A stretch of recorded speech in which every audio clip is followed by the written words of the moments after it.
Welcome to Studio 23 Nashville with your hosts Jennifer Herron and Brian Cumming, and today's very special guest, Jim Glaser. Welcome to Studio 23 Nashville. I am Brian Cumming. Our usual co-host, Jennifer Herron, is not here today, but we have a wonderful co-host who's also been a guest on the show, a great songwriter from Alabama, Mr. Bobby Tomberlin. Hey, well, it's good to be here. What a pleasure. I appreciate you asking me to fill in for Jennifer. I've got big shoes to fill. Some high heels. Yeah, high heels to fill. Well, you've also got a very special guest here, Oh, a piece of country music history. I was really excited, number one, to do your show, but then when I found out who the guest was, well, I really got excited because this gentleman, we've done probably over 100 shows together on the road, played all over the place, and what a legendary songwriter artist. He hates it when I brag about him. You had me on your show when you were, what, 11 or 12, your radio Right, show? I was a disc jockey. We talked about I was that that young. a couple of weeks ago, and I interviewed him for the radio, and now here we are doing this interview. Yeah. But no, this gentleman, I mean, he was, you know, a part of the group with his brothers, Tom Paul and the Glaser brothers. He's had solo hits. He's written for, oh my gosh, we'll talk about more of that later, but everyone you can imagine, Johnny Cash, Waylon, Marty Robbins, even the rapper T.I. sampled one of his songs recently. But background singing, publishing, you name it, Jim Glaser. Well, thank you.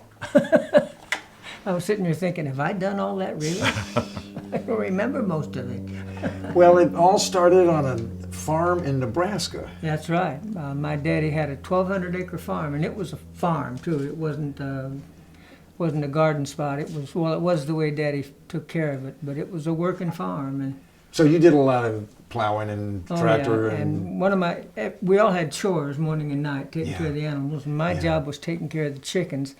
And you know, I still am not a fan of chickens today. My mom could go in that chicken coop and she'd go, caw, caw, caw, and then chickens would all just gather around her feet. Yeah. I'd go in there and they'd just scatter and fly and squawk. They didn't like me. But you did grow up playing music and singing together with your family. Right, we did. Every night we practiced, no matter what time we got in off the farm. We practiced. Dad bought us a tape recorder way back there at some point, and we learned to balance our harmonies ourselves on one mic, which really turned out to be very beneficial. Oh yeah, that's a classic bluegrass technique. Yeah, right. And so you were telling me just a few minutes ago the story about how the family, as a group of singing brothers, met Marty Robbins, and that changed your life. Right. Well, nobody ever toured Nebraska, and so we never got to see anybody until Marty Robbins, who'd already had White Sport Coat and several hits, was booked in Grand Island, Nebraska. It was 60 miles away. So we all got in the car and went down to watch his show, and we were watching his matinee because we had a show that night too. And anyway, during the intermission of the show, Dad went back and tapped on the door to go backstage, and he said, where's Marty Robbins? And the guy said, over there, and just let him go in. You can imagine doing that now. And Dad went over to Marty's door and knocked on it, and Marty came to the door, and Dad said, I want you to listen to my boys sing. And Marty said, okay. I always thought he felt there's nothing to do in Grand Island, Nebraska anyway. So. Might as well listen to a bunch of singing brothers. And we sang him some songs, and surprising, he liked us, said if we would come to Nashville, he'd start a record label and record us and take us on the road and all those wonderful things. So. And that happened, huh? That was in the fall of '57, and we moved to Nashville in January of '58.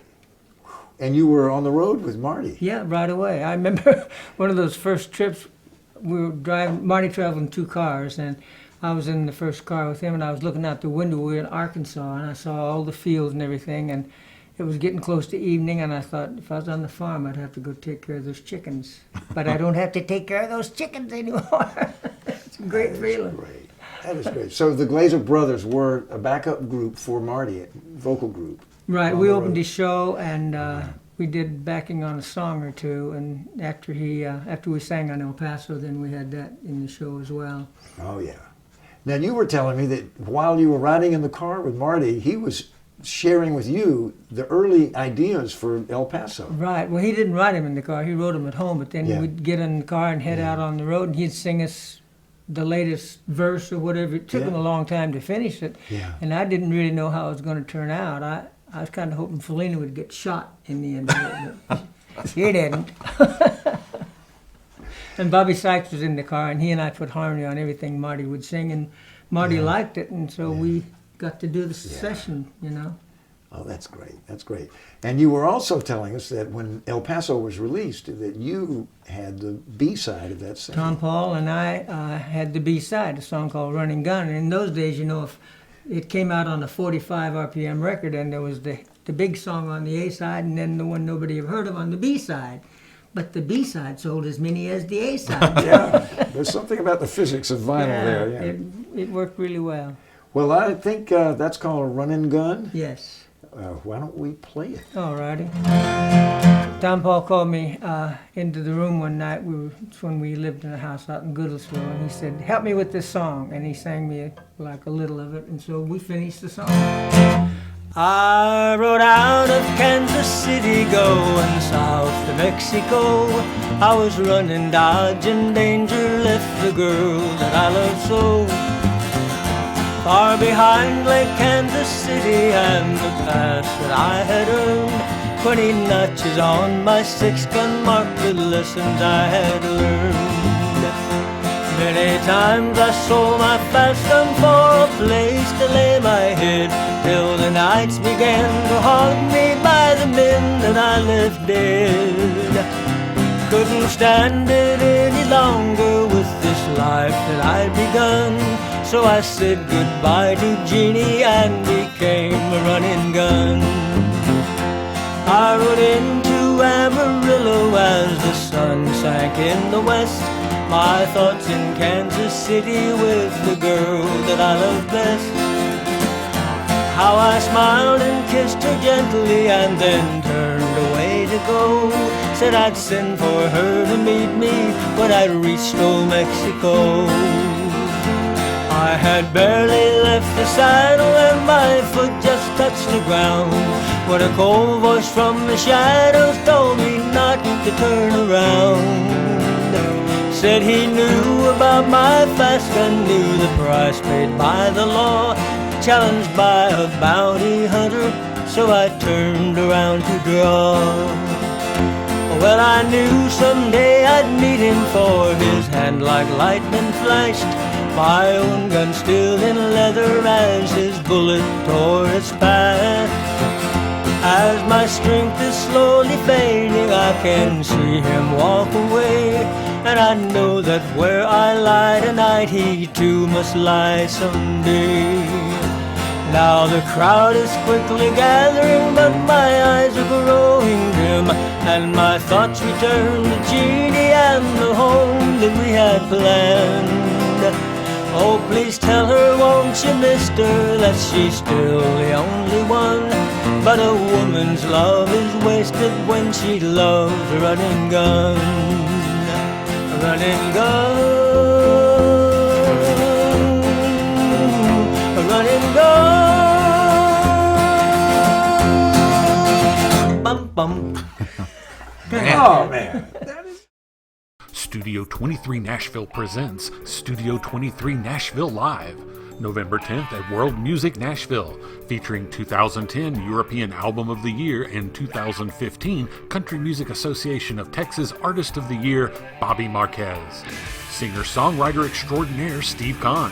From the 70s supergroup Orleans, Lance Hoppin. Nashville's favorite Cajun Americana artist, Les Kerr. Country Christian artist, Cherie Pepper. Pianist to the Stars, Mark T. Jordan, and jazz singer-songwriter Allison Kerr, plus an all-star band. Tickets are just $15 and are available now at www.brownpapertickets.com. Just search the site for Studio 23 Nashville or World Music Nashville. Studio 23 Nashville Live is made possible by the Law Office of Lavelle Glanton, Expedia Cruise Ship Center Nashville West, and World Music Nashville.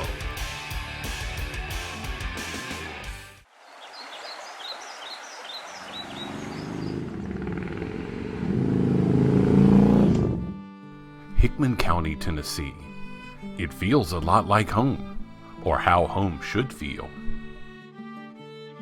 Come by, sit a spell. Soak in the goodness that inspired Minnie Pearl to write about this special place. Visit Hickman County, Tennessee's hidden treasure. Well, we got quite an adventure to discuss here. Marty Robbins in the 50s, and you, then Tom Paul and the Glaser Brothers had some hits as artists. Right. Marty said if we'd come to Nashville, he'd start a record company for us, Robbins Records, which he did, and take us on the road with him. Now, we went to Nashville in the fall of '57 and recorded our first record for him, and he released it.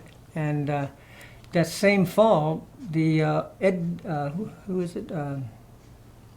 Amateur Hour, Arthur Godfrey's Amateur Hour came, went on tour and came to Omaha, and Dad took us down to interview for him, and we got on the show. On Arthur Godfrey. So that fall we went on the show and sang our first Robbins records. Yeah.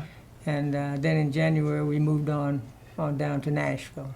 Describe Music Row in Nashville when you arrived. Well, of course, what's Music Row now wasn't there. The music industry was based up on 7th Avenue. Oh, wow. Interesting. In the, what was that building? Anyway, Marty's offices was there, and Tree Publishing, and several. And Monument had a studio upstairs. When I was on Monument, I recorded there. And then Marty bought a house out on 19th and set up his office, and because Owen Bradley already had a studio built out there, and then people just started moving out. It was cool. Out from 7th to 16th Amazing. and the 17th and 19th Amazing. Avenue. Wow. So did Marty take responsibility for your recording? Was he producing, or was it his? Well, Who was involved? he came to some of the first sessions, but once Robbins Records didn't make it, so we were without a label for a few years, and then Owen Bradley signed us on what was Decca Records at those days. Yeah. And of course, Marty wasn't involved in that anymore after that. Yeah. And then you mentioned Monument too. That was a few years later. Yeah, I recorded on Monument as a solo artist. Ray Stevens produced me. Whoa! It was, and Fred Foster, was he the main? Yeah, he was guy? the guy, and Dolly was on that. Dolly Parton and I had a record released in the same envelope. Oh, So wow. that's one of my big stories. Oh, that's quite, so you were like Porter Wagner for a split second. Oh yeah, Dolly and I are close friends. We had a record released in the same envelope. Hers hit, mine didn't. But I mean, Yeah. At what point did you become Grand Ole Opry members? Well, that was a weird thing too. We started being on the Opry right away when Marty brought us down, but the Opry was weird about signing it, and they finally agreed to sign Tom Paul. They was hesitant to sign the whole group because their idea was that groups suddenly broke up sometimes and they didn't know how that would go. So since the group was Tom Paul and the Glaser Brothers, they did it that way. And Tom Paul was the oldest. Yeah, Did he do most of the lead singing? he did all the lead singing. Oh, okay. He couldn't sing harmony. Didn't care. Well, that's for one it. way to become a lead singer. Yeah. Well, I've heard that the Glaser Brothers really deserve credit for pioneering the outlaw movement. Well, that's Brother Tom Paul. Now, see, we broke up in '73, and Tom Paul was hanging around a lot with Willie Nelson and Waylon Jennings, and they cut that Outlaw album, which was the biggest country album up to that time. You know? And that was the Outlaw movement, and of course we had a studio, and a lot of people, we got permission for a lot of artists to cut in our studio, and you couldn't do that before. If you were a Columbia artist, you cut in Columbia Studio. Yeah. So that was... Was it in Nashville? Yeah. And that irritated some of the folks that I think were irritated through most of our career. Well, it's amazing the people that recorded there. Bobby Bear, of course, Waylon cut his first really monster hit records there at the Glaser studio, and Kenny Rogers actually recorded a project, right? Yes, he did.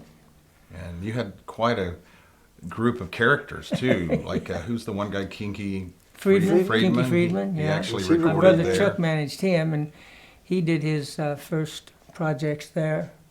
You know, the interesting thing too with you guys, you really did. You changed the way the business, operated, because when Jim's told me before, when you guys came to town, like one of your first records, wasn't even you guys on the cover, right? Yeah. So you guys actually hired a photographer to do your album covers, and some of the other artists used your photographer too. Yeah, on Tell our us first about album was on MGM, and they did the cover in New York. There's a couple of models on there and walking around. And usually when they did country albums in those days, they would get a rail fence and a few bales of hay and a horse or a cow or whatever, and shoot a picture. And we didn't really care for that too much. So you really were the first group to Groundbreaking, really. to take that control. Right, So let's and then- have a picture of us. Yeah, right. Let's be on our album covers. And That's interesting. then we actually hired that photographer to work in our studio after a while. Great photographer, Bill Grind, and shot a lot of album covers and For other artists for as other well. artists. Yeah. Did you all start a label? No, I don't think so. Okay. But you had you were publishing, involved. amazing Oh, We publishing. had right. Now, that publishing was- companies, published Gentle on My Mind, and some really the big Glenn songs. Campbell version of the Yeah. John Hartford song. What's the story on Gentle on My Mind?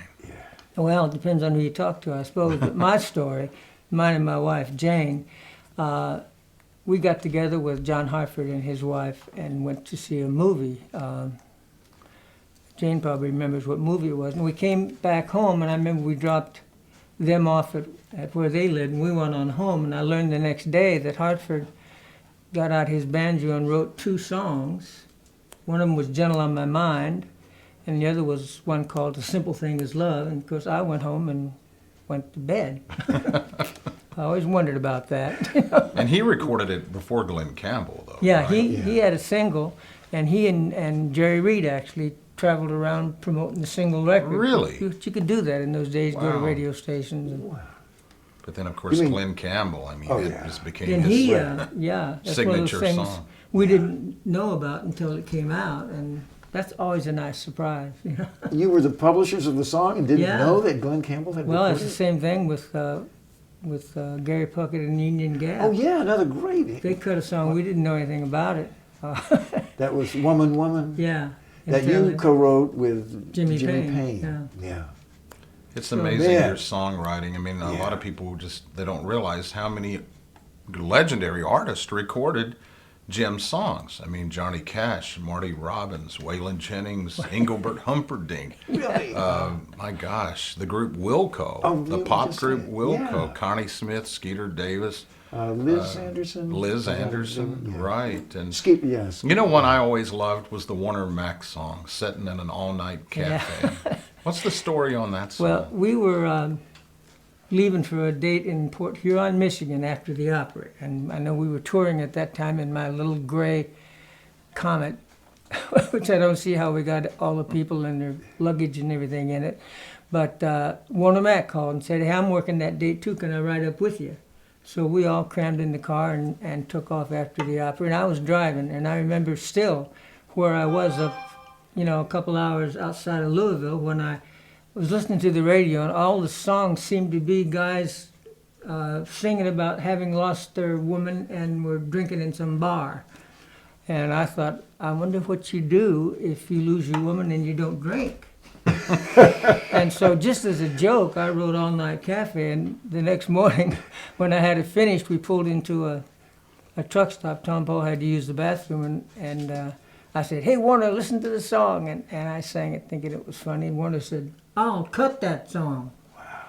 And I remember later Tom Paul said, why didn't you show that song to me first? And I said, you were in the bathroom. What could I do? That was a top 5 hit. Too. Yeah, number 2, I think it And was. Loretta Lynn recorded that song. Fair and Hank Young, Snow. Hank Snow, Bill Anderson. I'd love to hear that song.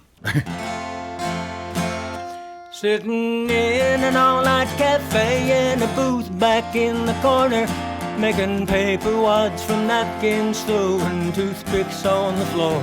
I got a problem I can't solve, so I'm gonna sit here till I figure out the reason why my baby doesn't love me anymore. Well, it can't be another woman, 'cause I've never looked at anyone as long as I've been knowing her, and that's a long, long time.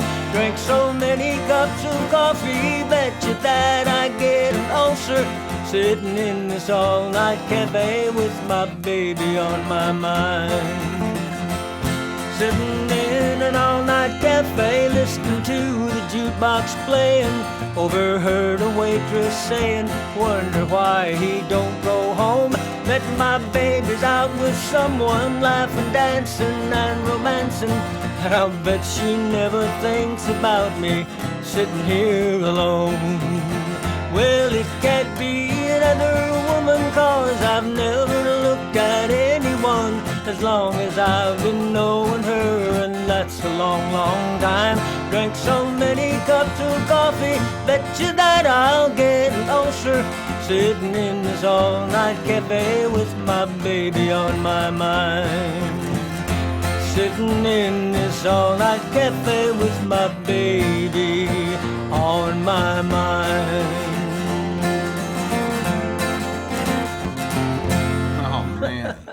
That is so Because nice. you can tell by putting the word ulcer in the country song, but I was not thinking it was going to be ever considered seriously, Yeah. you know. Oh, that could get recorded again. I could totally hear a Dwight Yoakam arrangement, you know, or George Well, the other thing Strait. about this song is you can sing like a whole verse on one breath, and it kind of sounds like the modern day thing when they That's just go true. on one breath. Wow, no, it's timeless. Timeless. You really wrote some classic stuff, and you were drawn into the whole idea of writing a song, putting it together, but in a way that you Yeah, heard, right. that And nobody else had done before. I started writing before I left the farm even, and Yeah. I wrote a song that got recorded, never heard, but it was called Straight from Heaven. So I'd been doing it a long time, you know, and I continually tried to, Were Tom, Paul, or Chuck as interested in writing as you? not as much. Yeah. Chuck was really had a business mind, and he's the one that focused his attention on the publishing companies, and as a real result, John Hartford and, Oh, wow, and Jimmy yeah. Payne and all. And Tom Paul was like the business mind, you know. He, I remember lawyers called him on occasions and asked for advice. What would you do in this situation? Which I thought was really cool. Wow. After Marty, you guys started singing for Johnny Cash, right? We went on tour with Cash. First show we did with him was in Carnegie Hall. Whoa. And here I am, this Wow. 22 or 23-year-old kid standing on the stage in Carnegie Hall, and I was very much aware that I was a little farm boy standing on the stage in Carnegie Hall. That was a lot of fun. It was great.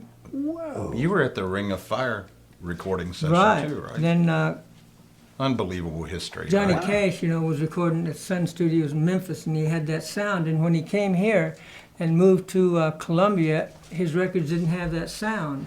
Yeah. So he booked a studio there, the small Owen Bradley studio, the little studio, for a week. And we all went in there, and the Carter family came in, and he just started experimenting, trying to get his sound back. And one of the songs he did was Ring of Fire. He did a song that I'd written called Let Me Down Easy, which is nice, you know. Oh, thank you, Johnny. So was Jack Clement involved in those sessions? No, he wasn't involved in those. Now, Jack Clement came along. That was part of Tom Paul's business deals again. He got really? together with, I don't remember in what year, but I know it was probably in the late 60s sometime, and started producing us. Fascinating man. Yeah. Fascinating way he produced.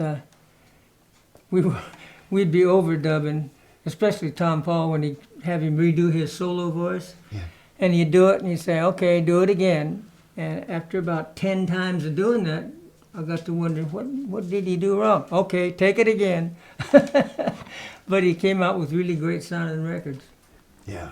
Yeah. Now, isn't Jack Clement the one who had the idea for the? No, it was for Ring of Fire, the trumpet part. That was the guy who managed Hank, right? The co-writer who co-wrote. Oh, Merle Kilgore? Yes. Is he the one? I've or was heard it- 2 or 3 stories. Yeah, I have heard. Somebody that. had a dream. Right. I think actually it Da-da-da-da-da. was Cash that had the dream. And he Oh. called Kilgore, and he's like, you're not going to believe the dream I had. A dream that I heard Ring of Fire with these horns. Yeah, the Mexican trumpet. And Merle was like, sounds great. Well, that was interesting. You know, he cut that in that week of sessions we did, and down in that little studio, and they didn't have great separation for Yeah. something like that, and those horns were really loud. They were on the track. And they tried a Yeah. couple of takes with it, and they said, no, it's not going to work. So they ran a microphone out the door, up the stairs to an office up there. and the horn players went up there, and they had a little speaker, and they played from up there. So. Oh my gosh, isn't that great? I love the song that Johnny recorded. Would you do a little bit of it? Oh, Let Me Down Easy. let's see. This This is guitar may not be in tune. such a good song. Is that the right key? Let's see, that's happened when I've gotten old here. My memory just went away, went on vacation, and waiting for it to come back. And it hasn't come back yet. Let me down easy if you must go. Why not deceive me? That won't hurt me so. Truth is so painful. Tell me a lie. Let me down easy, and I'll get by. Let me down easy for old time's sake. Is it too much to ask when my heart's gonna break? I'm bound to lose you and bound to cry. Oh, let me down easy and I'll get by. Let me down easy and I'll get by.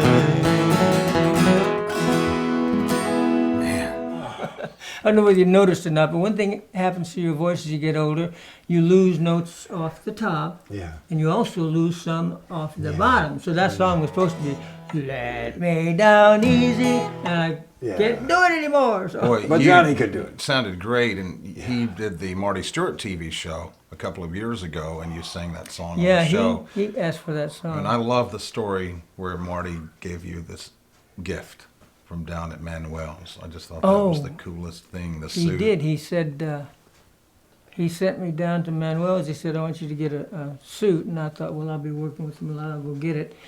And got down there, and he knew all about it and measured me and made the suit and everything. And Marty paid for it. So I've got this beautiful suit in my closet, which since I don't work that much anymore. But you do wear it on stage Sure. from time to time? Yeah, I have. I'm just so glad you did start working again, because there was a long period where you didn't work. And I would see you from time to time, and I thought, oh my gosh, one of the greatest voices in the business. And then all of a sudden, you appeared on Country's Family Reunion, and, Right. and people were aware of you that had never heard you, and then a lot of your fans saw you. And next thing you know, you're doing the Marty Stewart Show, Larry's Country Diner, the Grand Ole Opry again, doing some road dates. Right. And I'm so glad Well, that was happened. a big turnaround.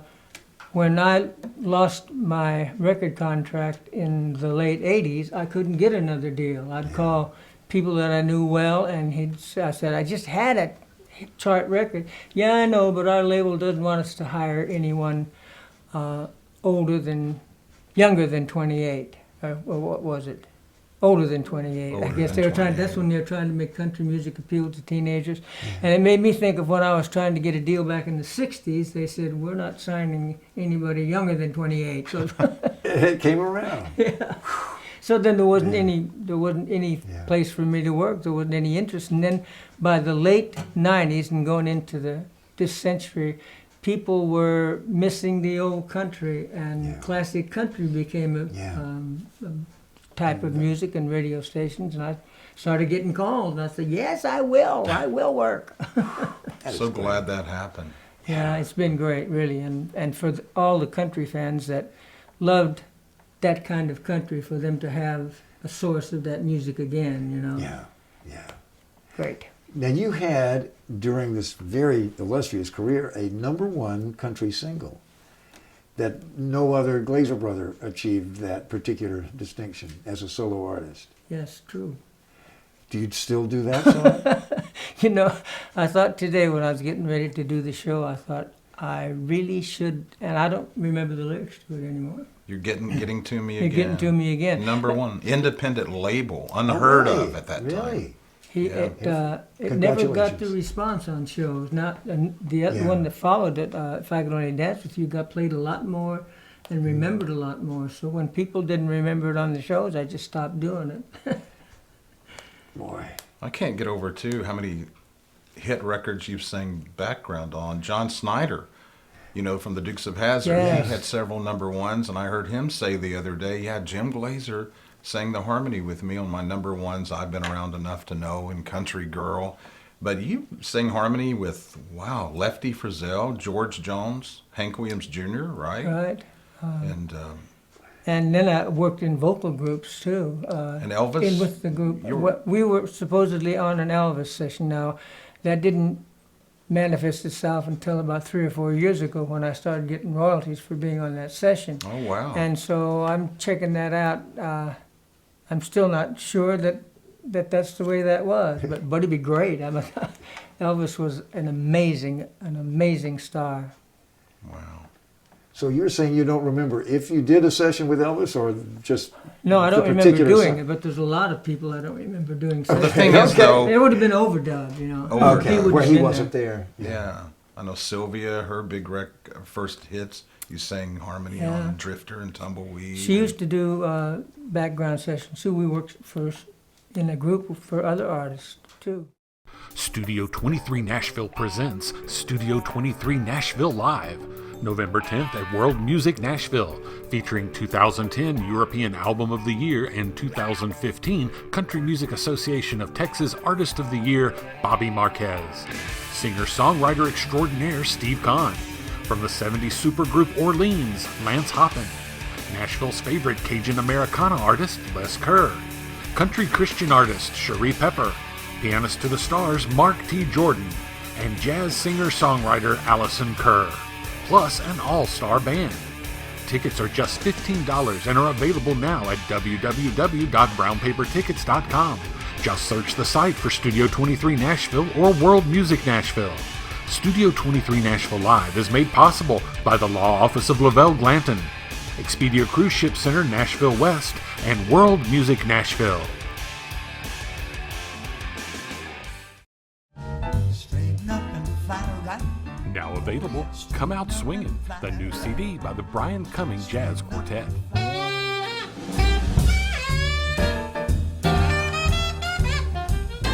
Come Out Swingin' is available at Studio23Nashville.com and all major digital retailers. Sing, come out swinging. Come Out Swingin' by the Brian Cumming Jazz Quartet. Get yours today. Welcome back to Studio 23. I'm Bobby Tomberlin filling in this week for Jennifer Herron, and it's a pleasure to be here with Brian and this guy, Jim Glaser. You know, you could mention almost any icon from the 60s, 70s, and 80s, and this guy has worked with him. Like we mentioned, background singing on hits by Hank Williams Jr. and George Jones. But also, you have a great story about Patsy Cline and the first time that she played in Vegas. Yes, Patsy called us and the brothers and said that she had a contract in Vegas and wanted us to come open the show for her and then do background on a couple of songs. So we'd heard about Vegas and the dry air out there, and that the thing you needed to do was go out a few days early and let yourself adjust. So we did that, but Patsy didn't, and she had laryngitis so bad she couldn't even talk. And so she had a little 45 RPM record player, and we put her records on there and started them, and she'd lip sync them for the first, I guess, 3 or 4 days. They loved her anyway. I mean, what a great person she was. Another legendary act, Chris Christopherson. Do you remember the first time you saw Chris? Well, that's funny. You know, I first saw him. He was a janitor over at Owen Bradley's large studio, Columbia A or whatever they called it. And I didn't know anything about him. And then found out he was a songwriter, and his publisher asked me if I would come in and sing harmony on a demo session with him. And he was so nervous doing that. As the first time he ever sung on a microphone, and So I was just really trying to phrase with him, not paying much attention to the songs. And after we got them done, so several of the songs that was on the session started to be recorded, For the Good Times, and finally Help Me Make It Through the Night. Help Me Wasn't Make that It on Through the session? Night, yeah. And so Tom Paul came to me and said, you were on the session, you knew all these songs, why didn't you bring them to me? And I said, you were in the bathroom. The old story. But eventually, when the brothers got back together, you did record one of Chris's songs, and it was a big, big old hit that you still hear today. The funny thing is, when I was when I was on MGM as a solo artist, we had some pretty good records, and we were going in doing an album, and that's one of the songs we did. And I went out of town on a tour and came back in a couple of days, and MGM's office was closed and gone, and they had lost the trademark on the MGM logo, and they just closed everything up, and suddenly I was adrift. So then you got back together, and then you were on Elektra Records, Right. and then you recorded the song again. And Jimmy Bowen was producing us, and I was kind of, the last couple of years there, 78 and 9, my friend Paul Govan, who lives in Texas, he and I were doing happy hours. But you got to do something. And he loved finger picking. So we worked that out a lot. And when the brothers recorded this Chris Christopherson song, we played finger picking guitar. And I like to listen to it now because I was really good back then, and I'm really messy right now. But I can say, yes, I could do it once. I could do it. But anyway, What Christopherson song was it? it That- was Loving Her Was Easier. Okay. Great song. Man. I've seen the morning burn golden on the mountain in the sky. Aching with the feeling of the freedom of an eagle when she flies.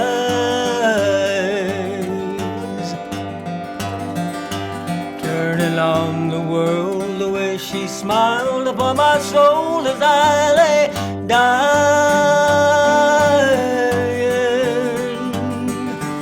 Hidden as the colors in the sunshine and the shadows of her eyes. Waking in the morning to the feeling of her fingers on my skin. Wiping out the traces of the people and the places that I've been.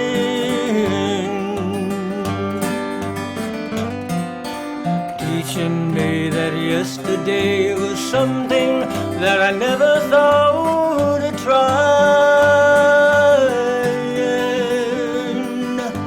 Talking of tomorrow and the money, love and time we have to spend.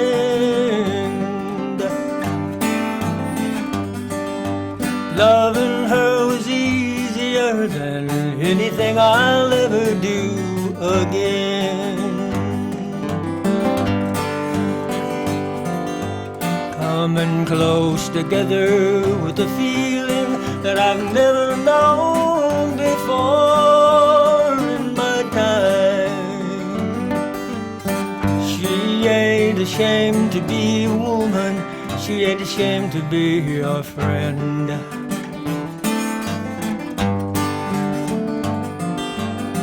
I don't know the answer to the easy way she's opened every door in my mind. But loving was as easy as believing it was never gonna end.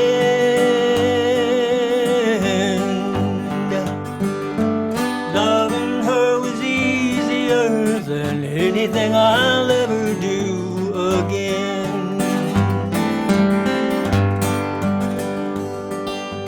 Loving her was easier than anything I'll ever do again.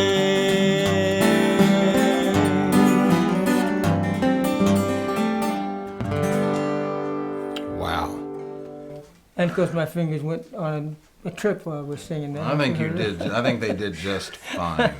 I'm telling you, that is so good. I hear that song all the time. It's still Beautiful song. still played a lot. You know, great songs don't have expiration dates. I was trying to think of that other song on that session, and Ray Stevens cut it, and I had a kind of an unusual harmony line. He put that on his session, but I think it was somebody else we had the hit on that song. How was it? Sunday Morning Coming Down. Sunday Morning Coming Down, right? So Ray cut it before Johnny Cash. Yeah, Wow, didn't know that. yeah, he did, and it was getting played some, and then Cash came along with it, and he was perfect for the song, you know. Speaking of Johnny Cash again, I remember you telling me one time that you were called to play guitar. No, wait a minute. You guys were in Vegas, and he just showed up, right? Who did? Johnny Cash. Yeah. And what was the story about the Bonanza theme? He wanted you to play the... Oh yeah, well I was playing Luther's guitar part, and Johnny got up on stage to guest with it, and was singing dun dun dun dun dun. What is that? And so I went dun dun dun dun dun dun dun dun dun dun dun dun ba da. Well, that wasn't quite where I thought the notes were, and it was the awful sound. And Johnny just laughed and laughed, and he wanted me to do it that way every night. The wrong notes on the Bonanza. That is so funny. You know, I was just thinking, you know, we talked about All Night Cafe being recorded by like 4 or 5 artists, Yeah. Running Gun recorded by 3 artists. That's so rare. Most songwriters, I mean, you're lucky if the song gets recorded one time. And you know, that happened with your song Woman, Woman. Have you got Cheating on Your Mind? That song we mentioned was sampled by a rapper, T.I. It was one of the Right. biggest selling albums a couple of years ago. Engelbert Humperdinck recorded the song, Glenn Campbell. And of course, the biggest hit was Gary Puckett and the Union Right. Gap. And What's the story behind We'd that never song? heard, because this was like '67, and there weren't. I can't remember any other group that had unusual names like Gary Puckett and the Union Gap. And I remember when the Columbia single of that came across our desk in Nashville, and we didn't even know anybody had cut it. You know, Jimmy Payne had a record on it, and so we called over to Columbia and we said, "What's a Union Gap?" And the secretary that answered said, "Hee, we don't know either, tee. They didn't know who it was either, but about 3 weeks later, we all knew who they were, you know. Was that their first hit? Yeah. What's the story on Woman, Woman? One night at the Opry, Mel Tillis, this is late for the later shows, and Mel Tillis asked me to come into a dressing room that was empty. He wanted to sing me a new song he'd written, and I was totally blown away and honored, of course, as you would be. And Mel sang "Ruby, Don't Take Your Love to Town," Oh my God. and I could not believe how great that song was. Of course, he had the word contemplating in it, which I don't think Ruby, are you contemplating? I would have never dreamed of trying that. Yeah. So on the way home, I thought, I think I'll try to write a song about a guy who thinks his woman is cheating, and instead of calling her a name, I'll just say woman. And I pulled over and wrote the last verse, put it on an envelope, and threw it in the drawer. And a month or so later, Jimmy Payne was looking for something to record, and I remembered that song, and I called Jane, and she dug it out of the drawer with all the other ones, and we spent a couple nights finishing the song, and then Jimmy cut it, and his record was the one that was played on the radio station in Los Angeles that They heard. that the Union Gap heard.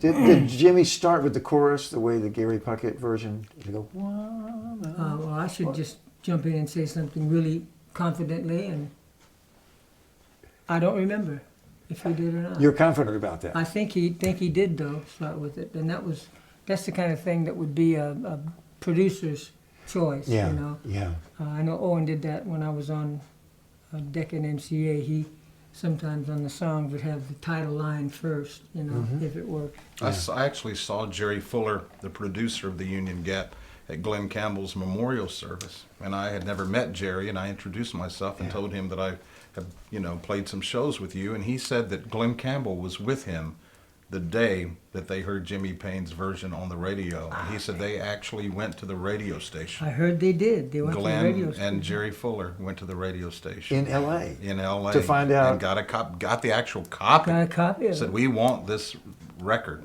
and Wow. yeah, I meant to call you and tell you that. Nice. So, here we Glenn are. had gotten inspired at the same time. Absolutely, both of them. And- And and Glenn, then and Glenn recorded it. recorded it too. He About did. the same Yeah. time. That same. Yeah. 67. Unreal. Whoa. So you want to do Woman, Woman? Oh, well. Now, that song. I'll get my guitar out of tune so you won't notice my voice being out of tune. Woman, woman, have you got cheating on your mind? On your mind. Something's wrong between us that your laughter cannot hide, and you're afraid to let your eyes meet mine.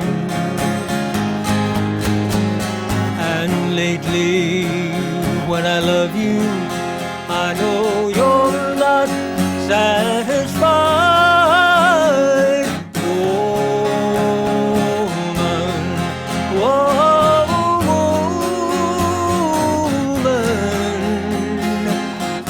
Have you got cheating on your mind?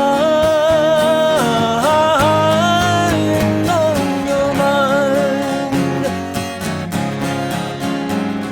I've seen the way men look at you when they think I don't see, and it hurts to have them think that you're that kind. But it's knowing that you're looking back that's really killing me. Woman,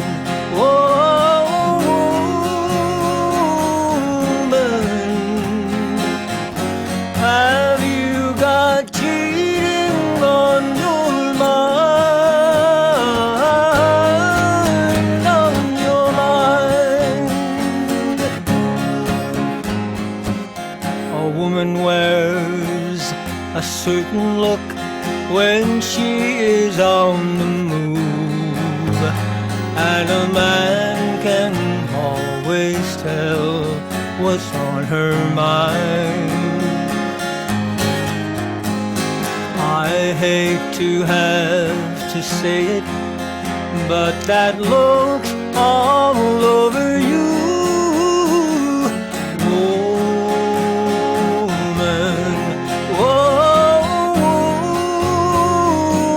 woman, have you got cheating on your mind? Oh, woman, woman, have you got cheating on your mind? On your mind. Wow.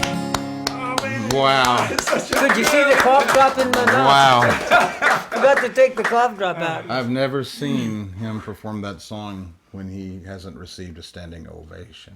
And I Just got so much It's power. in so it. There's powerful. much Amazing how many people still remember the song too. I mean, Yeah. God. Well, Gary Parker, I haven't even heard Glenn Campbell, and what a great singer there. But Gary Parker really took Oh, it somewhere. he he really That- did. What a voice. Again, timeless song. And that was their first hit, and they Yeah. had a bunch of good stuff after that. But yeah, I was wondering if you were going to try that extra high note. Maybe back in your 70s you could have Yeah, done really, that. yeah. But anyway, it just sounds great, and you put a lot of passion into Well, it. I appreciate it. And that was your idea. And you had the title and everything. Yeah, had it all. And you had it in a drawer for a month before Jimmy got a Well, hold there are a of lot it. of ideas in there. I don't know if any of the other ones ever amounted to anything, but that one did. And just Well, think, sure. if it weren't for Mel Tillis, that song wouldn't exist, Well, that's probably. true. That's a great tribute. Did you ever get to tell Mel that? I'm sure I did, but I don't remember. We've done several shows with Mel's daughter, Carrie His daughter, Tillis. yeah. And he tells that story, and that's kind of cool. With, Yeah. having her on Yeah. stage. And That's another great example, like you're saying, is a lot of the artists who were writers, and often people don't know right. how Well, good Mel they were. Tillis, Mel I and mean, Marty he and wrote Johnny. Detroit City and Yeah. so many of those. Many Will beautiful songs. Pierce, Ray Price. Didn't Ray cut a song? He cut a song of yours too. He did. One time. It was in an album. It was called Sunday, but I never did hear if it came out or not. Oh, it came out. That's cool when you have so many songs. you You don't don't even even realize. remember. No, it's when you're that old that you don't remember. Well, I'm glad that Bobby has been paying attention and doing all these shows with you and hearing the stories. I'm just a fan. He's an incredible person. He knows more about the business than I ever did, Oh, and come on. continues to keep up on things. It's amazing. I don't have to read Billboard anymore. Let me tell you something. One of the highlights, I've been blessed to do a lot of cool things in this business, but this is one of the coolest, getting to share a stage with someone like Jim. And, there I was, in Luverne, Alabama, the disc jockey. My dad and I, we went to see Hank Williams Jr. and Tom Paul and the Glazer Brothers at that Garrett Coliseum in Montgomery, and that was the first time I saw these guys, saw Jim. And I remember then, the crowd just went crazy, and I never would have dreamed at that time I'd be sitting here with you interviewing this guy. And it's been one of the highlights for me. I appreciate your appreciate talent, that. and I appreciate your friendship. Thank you for that. You bet. We're going to Texas to do a show. That's We just great. can't Next get enough month. of it. I just can't quit it. I got to keep doing it. Well, it's great to have Bobby there to lean on and take a breath Oh. off between songs. I don't have to think anymore. Yeah. I don't know. What do you think, Bobby? What do you think? And he's always right. He always has the best thing. That is great. But I just love how broad your whole career is with you as an art. You just came naturally with your brothers. You came to Nashville. You met Marty Robbins, and then you're a recording artist with your brothers, and then you're a solo artist, and you're writing all this time. And the business acumen in the family, all of a sudden, here's a label, here's a studio, here's a publishing company. You published one of the greatest songs of the 60s, the Glen Ever, Campbell really. version. Yeah. Yeah, one of the most played songs. Most performed song, most- pop yeah, and country, 2 ever. years in a row. That's And it changed country music as It much really as did. Christopherson or something. That. Yeah, really to recognize John Hartford's talent. Yeah. That's Yeah. really says a lot. I mean, It's it's amazing. just amazing how big this all is, and it just hanging lot of out at fun, the yeah. Opry and Yeah, talking El about- Paso. He sang the high harmony on El Paso. You were there when Ring of Fire. I'm telling you, man. I mean, this Write guy- a book. Write a yeah, book. yeah. We're going to have to help him. Yeah, Yeah. yeah, we will. It'll be called I Can't Remember. But I can't. Yeah. Well, I wrote a book. It was a fiction, though, and it's called Drowning on the Third Coast. Nashville was called the Third Coast Motor. So it's a story about Nashville. It's about the business on the road, and I wanted to Yeah. kind of put down what the road was like before it all changed, back that's in the great. 60s and 70s. And This has been published? Drown- yeah, I published it myself. Drowning you on the can- Third Coast. Yeah, and you can get that book and also your CD. And what's your website? Just Jim Glazer. JimGlazer.com. Yeah, so He's order a that hard guy. book. Order that CD. Well, it has been a tremendous pleasure to have Bobby and Jim here on the show today. I have been soaked in the glories of the history of country music, and it's a treat. I'm so glad to be here. It's so great to hear you and to hear these songs. Thank you so much, Bobby, for being part of it. Hey, thank you. You do Thank it. you, Jim. For us, too, for me to be here with Me both of too, you. and you do a great job, and I really appreciate your talent too. Appreciate, you'll have a great show in Texas. Drive safely or fly safely, whatever Fly it is. Fly. safely and then drive. Yeah, right. Yeah, right. that's Texas for you. Yeah.